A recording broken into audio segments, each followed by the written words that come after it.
Hello guys, आपका स्वागत है मेरे चैनल एडुलुमिनी साइंस पर। आज की वीडियो में मैं कुछ नया शुरू करने वाली हूँ क्योंकि काफ़ी टाइम हो गया मुझे वीडियो बनाए हुए। जैसा कि मैंने वादा किया था कि मैं जीपैट के वक्त जल्दी जल्दी वीडियोस बनाऊंगी, बट मैं कुछ वजह से नहीं बना पाई। पर अब मैं कोशिश करूंगी कि जब तक जीपैट का एग्जाम नहीं हो जाता तब तक मैं रेगुलर वीडियोस लाऊंगी और आपकी पसंद की वीडियोस लाऊंगी। मैं शुरू कर रही हूँ एक क्रैश कोर्स। अब क्रैश कोर्स क्यों? क्योंकि बहुत ही कम दिन बचे हैं। जैसे कि आपको पता है आज 22 हो गई है और 22 मार्च के बाद अब सीधा हमको 9th तक नॉन स्टॉप पढ़ाई करनी है। तो 9th ऑफ अप्रैल तक अगर नॉन स्टॉप पढ़ाई करनी है तो हमारे पास इतना वक्त तो है नहीं कि हम इसमें पूरा के पूरा फिर से उठा के पढ़ते रहें, है ना। तो हम क्या करेंगे, जो मेन मेन चीजें हैं उनका रिवीजन कर लेंगे। पर रिवीजन करें कैसे, हम समझे कैसे कि भैया आज हमको क्या पढ़ना है, कल हमको क्या पढ़ना है, कब क्या रिवाइज करना है, किसमें से कितना रिवाइज करना है। ये सारी चीजें मैं इस क्रैश कोर्स में कवर करूंगी। इस क्रैश कोर्स में मैं कोशिश करूंगी कि सभी सब्जेक्ट में कंप्लीट करा दूं। मैं शुरुआत करूंगी ऑर्गेनिक केमिस्ट्री से, जिसमें मैं जो मेन नेम रिएक्शन से क्वेश्चंस आते हैं वो कंप्लीट कराऊंगी। मैं फार्माकोलॉजी में आपको 1 by 1 ऑलमोस्ट जो इम्पोर्टेंट, और कोशिश करूंगी कि सभी क्लासिफिकेशंस और उनकी मेन मेन कहानियां कवर कर दूं जो जिससे कि क्वेश्चंस बनते हैं। और स्टैटिक्स में मैं आपको कवर करवा दूंगी सभी डोसेज फॉर्म्स इन शॉर्ट, जहां से क्वेश्चंस आते हैं। और इसके अलावा जो बाकी सब्जेक्ट्स रहेंगे, जैसे कि ज्यूरिस हो गया, आपका एनाटॉमी फिजियोलॉजी हो गया, तो उससे जो बेसिक क्वेश्चंस आते हैं मैं कोशिश करूंगी बिल्कुल शॉर्ट में आपको समझा दूं ताकि आपका एक ही बार में रिवीजन हो जाए। बात सुनने में थोड़ी सी टफ लग रही है, लेकिन हम कोशिश करेंगे कि पूरी तरह ये हम कंप्लीट कर लें 9 से पहले पहले। और आप कोशिश कीजिएगा रोज अगर मैं वीडियो अपलोड करती हूँ तो आप रोज ही ये वीडियोस देखें और इनको अच्छे से पढ़ें, समझें और एक बार फिर से बुक से रिवाइज करें। तो इससे क्या होगा, आपका रिवीजन बहुत ही अच्छा होगा और आपके मार्क्स बहुत ही अच्छे आने के चांसेस रहेंगे। तो चलिए मैं बाकी सब बात ना करते हुए शुरू कर रही हूँ आज का वीडियो। आज के वीडियो में मैं बात करूंगी ऑर्गेनिक केमिस्ट्री की नेम रिएक्शंस की। यहाँ पर ना मैं नेम रिएक्शंस में क्या करूंगी कि सिर्फ आपको रिएक्शंस बताऊंगी। क्यों रिएक्शंस बताऊंगी? क्योंकि जीपैट के एग्जाम में कोई आपसे मैकेनिज्म नहीं पूछता। अगर मैं मैकेनिज्म बताऊंगी तो 30 रिएक्शन के हिसाब से वीडियो बहुत लंबी हो जाएगी। तो यहाँ पर मैं सिर्फ आपको जो रिएक्शन बेसिक है कि उस रिएक्शन में कौन सबस्ट्रेट है, कौन सा रिएजेंट डालकर क्या प्रोडक्ट बना रहा है, ये मैं आपको बताऊंगी। चलिए शुरू कर रहे हैं आज का वीडियो। तो हम नेम रिएक्शंस में सबसे पहले जो रिएक्शन पढ़ रहे हैं उसका नाम है Wolff Kishner reaction. Wolff Kishner reaction क्या होता है? अब जैसे कि मैंने बताया कि रिएक्शन से क्वेश्चंस बहुत आते हैं। नेम रिएक्शन से किस तरीके के क्वेश्चंस आ सकते हैं, वो आपको रिएक्शन का जो स्टेटमेंट है वो लिख के दे सकते हैं। वो पूछ सकते हैं कि एल्डिहाइड और कीटोन का रिडक्शन करने पर in the presence of hydrogen and potassium hydroxide और सोडियम हाइड्रोक्साइड एल्केन बन रहा है। इस रिएक्शन को हम क्या बोलते हैं? ऑप्शन में आपको 4 दे देंगे, तो आपको राइट टिक करना है Wolff Kishner reaction.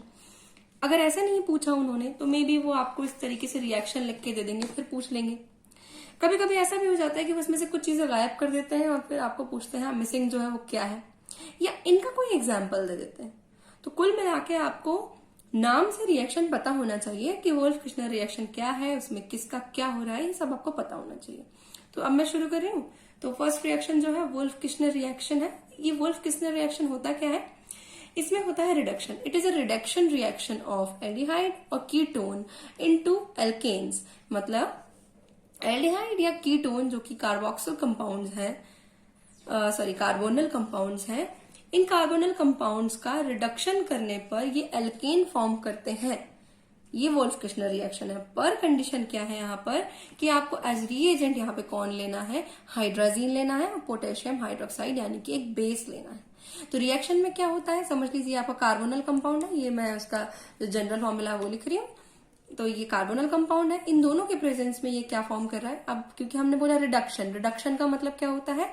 Addition of hydrogen और रिमूवल ऑफ ऑक्सीजन। तो यहाँ पर क्या हो गया? ऑक्सीजन का रिमूवल हो गया, हाइड्रोजन का एडिशन हो गया, तो ये क्या बन गया? एल्केन बन गया।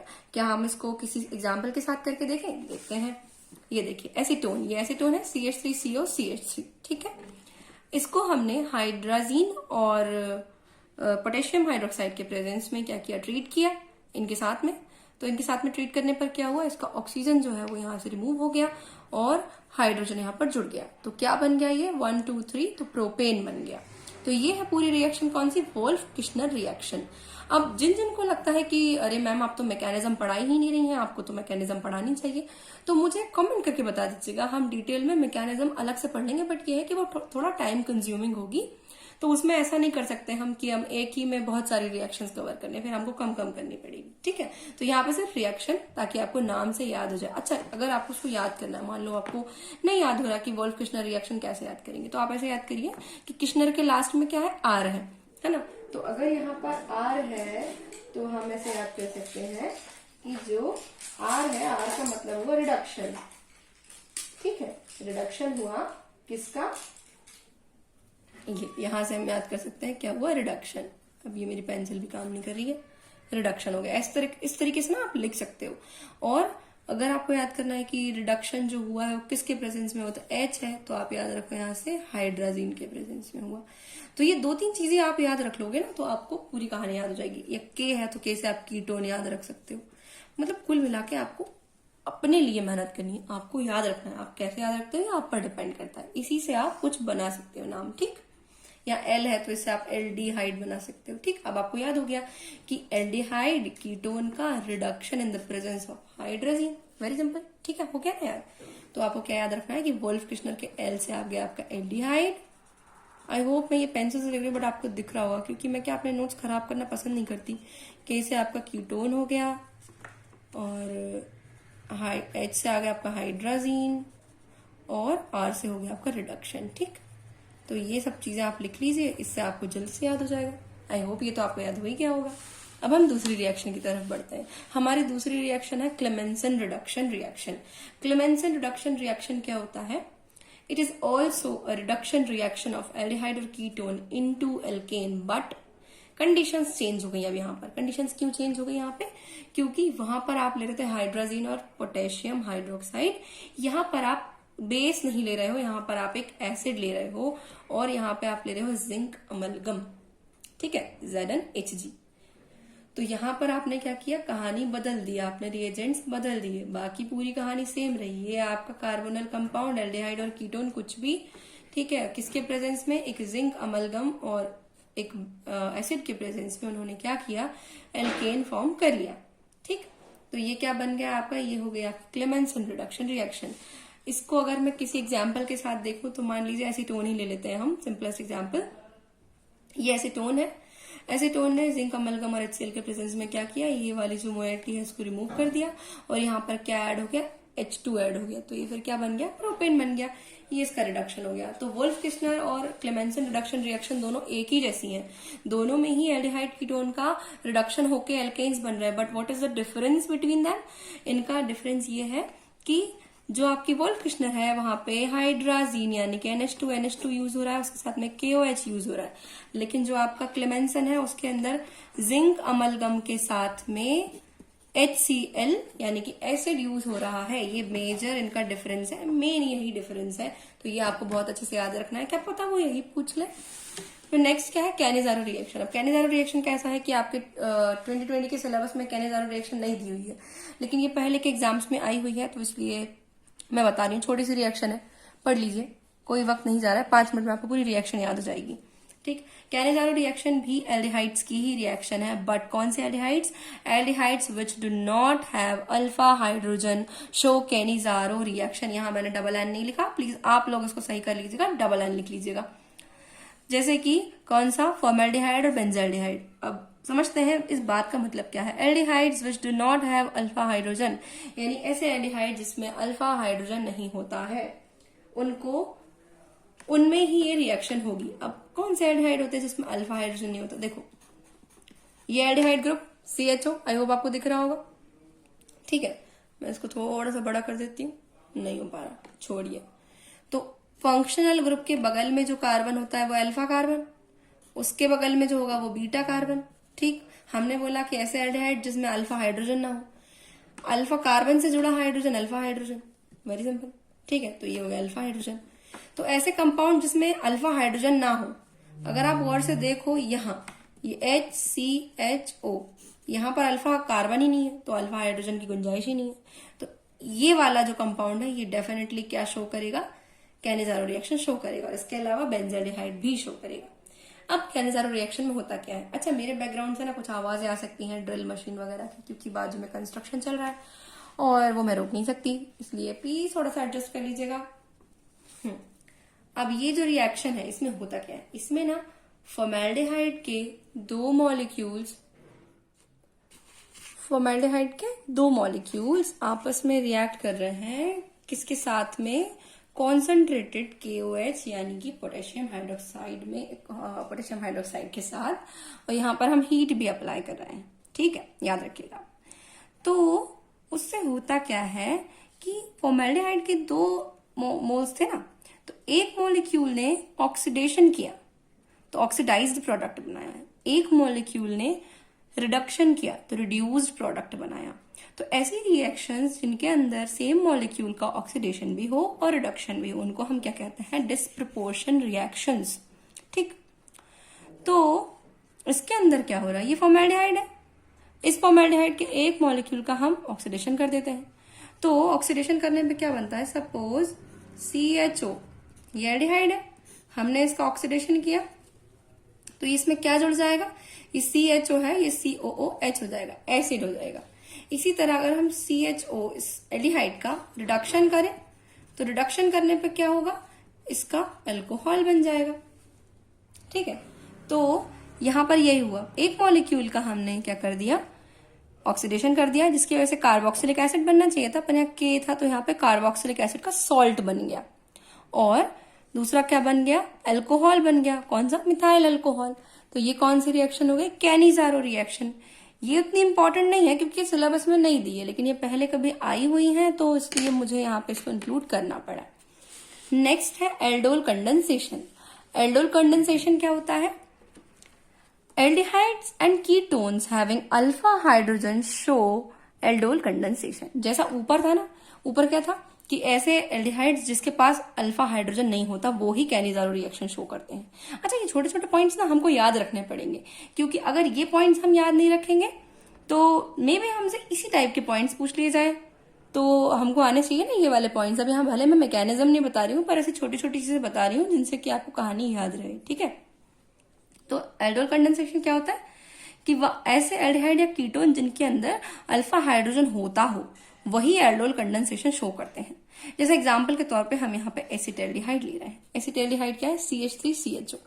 CH3 को मैंने ऐसे करके लिख दिया, कोई प्रॉब्लम तो नहीं क्योंकि CH3, ठीक, और ये CHO, ये एसिटाल्डिहाइड हो गया। अब एसिटाल्डिहाइड का क्या होगा, डाइल्यूट NaOH के प्रेजेंस में, मतलब डाइल्यूट NaOH के साथ ट्रीट कराने पर एसिटाल्डिहाइड जो है वो क्या फॉर्म करेगा, बीटा हाइड्रोक्सी एल्डिहाइड फॉर्म करेगा। बीटा हाइड्रोक्सी एल्डिहाइड कैसे, क्योंकि यहां पे हुआ क्या कि ये जो पोर्शन आप देख रहे हो, गौर से देखिएगा आप, एक एसिटाल्डिहाइड के मॉलिक्यूल ने दूसरे एसिटाल्डिहाइड के मॉलिक्यूल के साथ रिएक्ट किया, कब, जब आपने उसमें NaOH डाला तो ये दोनों ही आपस में जुड़ गए। जब ये दोनों आपस में जुड़े तो कैसे जुड़े, ये वाला हिस्सा समझ लीजिए, हमने ये लिखा है CH3 CH, ठीक।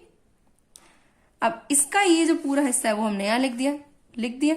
अब इसमें जो CH था उसका जो O था वो ऑब्वियसली ऊपर जाता, एक नेगेटिव चार्ज आता, तो उसको बैलेंस करने के लिए यहां पर से आपका H आके इसको बैलेंस कर देता, ठीक। तो ये बीटा हाइड्रोक्सी एल्डिहाइड बन गया। तो एल्डोल कंडेंसेशन के अंदर क्या होता है, इसका नाम एल्डोल क्यों है, क्योंकि अगर आप यहाँ गौर से देखो तो यहाँ है अल्कोहल, अल्कोहल का ओल और एल्डिहाइड का एल्ड, एल्डोल। कंडेंसेशन क्यों, लास्ट में क्या होगा, यहाँ पे वाटर मॉलिक्यूल रिमूव होगा, कहां से, एक H यहां से रिमूव होगा और एक OH यहां से, ये रिमूव हो जाएंगे। जैसे ही ये रिमूव हो जाएंगे तो ये CH3 रहा, ये CH3, ये CH, ये CH, यहां से OH गायब हो गया, यहां से एक H गायब हो गया और ये CHO एज इट इज रहा। तो ये क्या हो गया, ये इनल कंपाउंड बन गया आपका, क्योंकि इसमें डबल बॉन्ड है, ठीक, और साथ में एल्डिहाइड भी है। ये एल्डोल कंडेंसेशन है, ठीक। ये याद रहेगा आपको, कैसे याद रखना है कि इसमें एक एल्डिहाइड के साथ में अल्कोहल जुड़ता है बीटा हाइड्रोक्सी, मतलब बीटा पोजीशन पर। बीटा कैसे, ये फंक्शनल ग्रुप, ये अल्फा, ये बीटा, ठीक। तो ये आपको बस इतना सा याद रखना है, ये भी पूछा जा सकता है। नेक्स्ट है रीमर-टीमैन रिएक्शन। रीमर-टीमैन रिएक्शन बहुत ही सिंपल रिएक्शन है, इसमें सिंपली कुछ नहीं हो रहा है। फिनॉल लेना है आपको, फिनॉल का रिएक्शन किससे कराना है? बेस यानी NaOH, क्लोरोफॉर्म CHCl3 और एसिड और किसके प्रेजेंस में? वाटर के साथ। ठीक है, तो क्या होता है, ये जो फिनॉल है ना, उस पर एक एल्डिहाइड ग्रुप जुड़ जाता है आकर, कहां पर? ऑर्थो पोजीशन पर, और ये बन जाता है सैलिसिल एल्डिहाइड। ठीक, तो ये कितनी रिएक्शन करी हमने? 5 रिएक्शन कर ली। अब हम अगली रिएक्शन की तरफ बढ़ते। हमारी नेक्स्ट रिएक्शन है मैनिक रिएक्शन, और जीपैट के हिसाब से देखें ना तो सबसे ज्यादा इंपॉर्टेंट रिएक्शंस में से एक है मैनिक रिएक्शन। ये बहुत ज्यादा पूछी जाती है। ठीक, अब मैनिक रिएक्शन में होता क्या है ये देखते हैं। मैनिक रिएक्शन के अंदर होता है amino alkylation reaction involving condensation of an enolizable carbonyl compound with a non-enolizable aldehyde and ammonia। ठीक, अब ये क्या, इसमें मैंने क्या बोल दिया? अब ना मैं वर्ड टू वर्ड इसका मतलब समझाती हूँ कि आखिर इस रिएक्शन में हम कहना क्या चाह रहे हैं। मैनिक रिएक्शन में हो रहा है अमीनो अल्काइलेशन, किसका हो रहा है? Of an enolizable carbonyl compound with non enolizable aldehyde and ammonia. यहां पर एक इनोलाइजेबल कार्बोनल कंपाउंड का अमीनो अल्काइलेशन होगा, और किसके साथ होगा? एक नॉन इनोलाइजेबल एल्डिहाइड और अमोनिया के साथ। ठीक, अब देखो हमने क्या बोला? इनोलाइजेबल कार्बोनल कंपाउंड चाहिए। इनोलाइजेबल कार्बोनल कंपाउंड यानी क्या? कार्बोनल कंपाउंड यानी आप कोई भी कोई भी कीटोन या एल्डिहाइड ले लीजिए। इनोलाइजेबल मतलब क्या? इनोलाइजेबल मतलब वो जिसके अंदर आप क्या करो, मतलब इसके अंदर क्या हो? एक अल्फा हाइड्रोजन प्रेजेंट हो। अल्फा हाइड्रोजन होना चाहिए। इसके अंदर है क्या? अगर आप गौर से देखो तो ये आपका ग्रुप है, फंक्शनल ग्रुप। यहां से इसको अल्फा ले लो या इसको अल्फा ले लो, तो इस हिसाब से यहाँ पर अल्फा हाइड्रोजन है। ठीक, तो ये हो गया इनोलाइजेबल कार्बोनल कंपाउंड। इसका हमको करना है अमीनो अल्काइलेशन, यानी इसमें अमाइन ग्रुप भी जोड़ना है और अल्काइल ग्रुप भी जोड़ना है। ठीक है, वो कैसे जुड़ेगा? With a non enolizable aldehyde. आपको ये पीछे की आवाजों पे ध्यान कम देना है, मेरी आवाज पे ज्यादा ध्यान देना है। तो नॉन इनोलाइजेबल मतलब क्या? जिसमें अल्फा हाइड्रोजन ना हो। क्या इसमें अल्फा हाइड्रोजन दिख रहा है? ये इसका फंक्शनल ग्रुप है, इसके साथ में कोई अल्फा कार्बन नहीं, कोई अल्फा कार्बन नहीं, मतलब कोई अल्फा हाइड्रोजन नहीं। ठीक, तो ये नॉन इनोलाइजेबल हो गया। इसके साथ हमको लेना अमोनिया। तो अमोनिया क्या होता है? NH3। तो हम यहाँ पे अमोनिया की जगह क्या कर रहे हैं? सेकेंडरी अमाइन ले रहे हैं। ठीक है, रिएक्शन में। अब ये सब चीजें हो किसके साथ रही है? एक एसिड के साथ। एसिड का होना जरूरी है, प्रोटॉन्स का होना जरूरी है। तो कुछ नहीं हुआ अगर इस रिएक्शन में आप सबसे पहले ये लिख लो, और अब आपको इसमें से H2O माइनस करना है। तो H2O माइनस करने के लिए सबसे अच्छी जगह क्या करेंगे हम? एक H ये गया, ठीक है, एक O ये गया और एक H यहां से गया, तो हो गया आपका H2O। ठीक है, इन तीनों को आपस में कनेक्ट कर दो। ये CH3CO CH2, ठीक, ये CH3CO CH2, यहां से O हटाया था तो CH2, ये इतना ग्रुप बचा था, ये इतना ग्रुप, ये क्या बन गया? आपका मैनिक बेस बन गया। बस यही आपकी मैनिक रिएक्शन है ना? काफी इजी। नेक्स्ट रिएक्शन पे आते हैं। मुझे थोड़ी देर के लिए शांत हो जाना चाहिए शायद, क्योंकि ये आवाजें बहुत डिस्टर्बेंस क्रिएट कर रही हैं।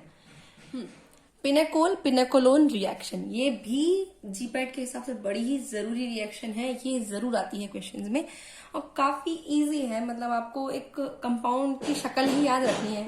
अब क्योंकि ना ये आपके लिए कुछ नया है, आप कीटोन बोल रहे हैं, एल्डिहाइड बोल रहे हैं, ये सब तो आपको पता ही रहता है, लेकिन पिनेकोल कुछ नया है। पिनेकोल क्या होता है? पिनेकोल इस तरीके का कंपाउंड होता है। ये क्या बना, ये कैसे बना, ये मैं आपको थोड़ा सा समझा देती हूँ। ये पिनेकोल जो है वो कैसे बना? सपोज आपके पास, बताना मुझे इस कंपाउंड का क्या नाम है। ये क्या है? ये एसीटोन है। ये एसीटोन है। एक एसीटोन को आप दूसरे एसीटोन से रिएक्ट करा दो, ठीक है, ऐसे।